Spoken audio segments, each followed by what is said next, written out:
Hello, HSST English aspirants. I'm Sri Lakshmi S, Assistant Professor of English. Welcome to my YouTube channel. This is Kerala PSC HSST English quick revision episode.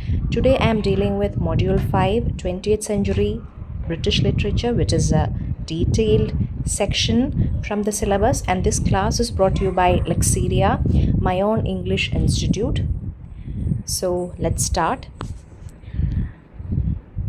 W.B. Yeats' The Second Coming, which was published in 1920. The context is the poem was written after First World War and the Irish War of Independence. The key concept is the gyre, a conical spiral representing 2000-year historical cycles.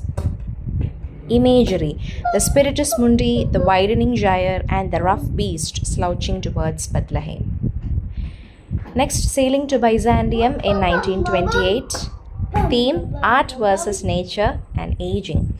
Key quote is, "That is no country for old men." Byzantium represents a world of eternal art and intellect. It is contrasted with the sensual music of the physical world. Next, T.S. Eliot's The Wasteland in 1922. Dedicatory: Il miglior fabbro, the better craftsman, referring to Ezra Pound. Very important point. And it is divided into 5 sections: Burial of the Dead, A Game of Chess, The Fire Sermon, Death by Water, and What the Thunder Said. Allusions: Jesse Weston's From Ritual to Romance and Frazier's The Golden Bow. Ending: Datta Daitvam Damyada, give, sympathize, control, and Shanti, Shanti, Shanti.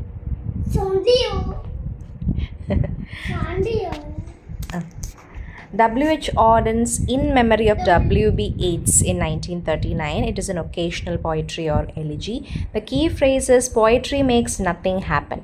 Structure: 3 sections with varying meters. Section 3 is a formal trochaic hymn. Next, Philip Larkin's Church Going, a movement poem. It explores the loss of religious faith in a circular world. The speaker is an agonistic who visits a church out of a serious house on a serious earth impulse. Ted Hughes' Thought Fox, an animal poem and a meta poem about the creative process. The fox is a metaphor for a poetic thought entering the mind. Next, Sylvia Plath's Daddy, a confessional poem, uses Holocaust imagery, Nazis or Jews, to describe her relationship with her father, Otto Plath. Every woman adores a fascist. Carol Ann Duffy's Anne Hathaway, written from the perspective of Shakespeare's wife, uses the second best bed from Shakespeare's will as a symbol of their intimate poetic love. Next, George Bernard Shaw's Pygmalion in 1913. Theme: social class and phonetics. Characters: Henry Higgins, phonetician, Eliza Doolittle, flower girl, and Colonel Pickering. The myth: it is based on the Greek myth of Pygmalion, who fell in love with his statue, Galatea. T.S. Eliot, Murder in the Cathedral in 1935.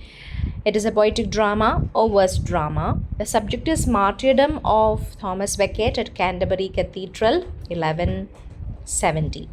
The 4 tempters, they offer Becket safety, political power, conspiracy, and finally the pride of martyrdom.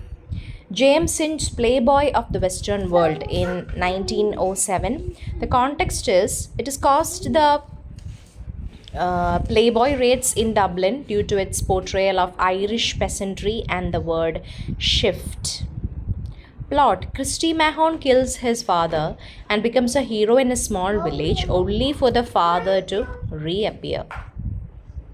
Samuel Beckett's Waiting for Godot in 1953. Movement: Theatre of Absurd. Characters: Vladimir, Didi, Aestragon, Gogo, Poso, and Lucky. Concept is a play in 2 acts where nothing happens twice. Harold Pinter's The Birthday Party in 1957. The genre is comedy of menace. Characters: Stanley Weber, Goldberg, and McCann. It uses Pinter pauses and explores the breakdown of communication and the intrusion of the outside world. Next, T.S. Eliot's Tradition and Individual Talent in 1919. Impersonality theory. Poetry is not a turning loose of emotion but an escape from emotion. This was a previous year question. The catalyst compares the poet's mind to a shred of platinum in a chemical reaction.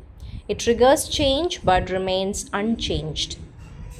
This was also one of the previous year questions where it was said as a gas chamber, and the answer was false. Tradition, not a blind following of the past, but a historical sense of the whole of literature from Homer to the present. Virginia Woolf, Modern Fiction in 1919. It attacks petty list H.G. Wells, Arnold Bennett, John Galsworthy for focusing on external details. It supports spiritualist James Joyce, who capture the stream of consciousness. Famous quote: "Life is not a series of gig lamps symmetrically arranged. Life is a luminous halo, a semi-transparent envelope surrounding us from the beginning of consciousness to the end." You can check out my playlist for some of the topics of the HSST English, because they are also available in HSA English series. This time I couldn't prepare just like HSA classes because of some personal reasons, and I hope this quick revision episodes will be helpful for you. So let's give you some tips also. Okay, you have to memorize the publication details. Next, coin the terms like, the theatre of absurd was found by Martinist, confessional poetry by Robert Lowell, just like that. And PSC frequently asks to identify the work based on the first line, last line of poems, etc. So more sessions are coming. Stay tuned with the channel. Bye.